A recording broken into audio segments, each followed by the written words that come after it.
DJ मुरली जासरा।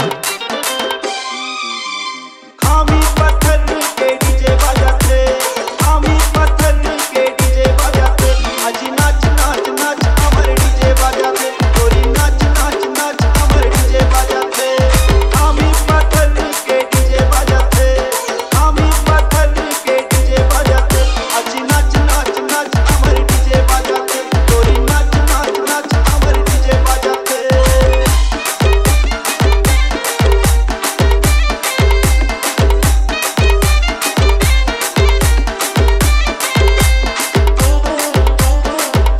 DJ सब लहे बजाना, सब लहे नचाना, अमर तुझे करे दीवाना, सुनो सुनो अमर तुझे करे दीवाना, अमर तुझे सबके मन लभाते, भारी मजा आते, अमर तुझे में बजे गाना, अनी बन के अमर तुझे में बजे गाना, संतोष यादव संगी गाना गावते, संतोष यादव संगी गाना गावते, अजी नाच नाच नाच अमर डीजे बजाते, गोरी नाच नाच नाच अमर डीजे बजाते।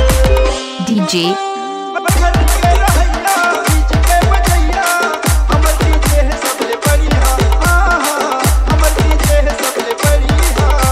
डीजे मुरली जासरा।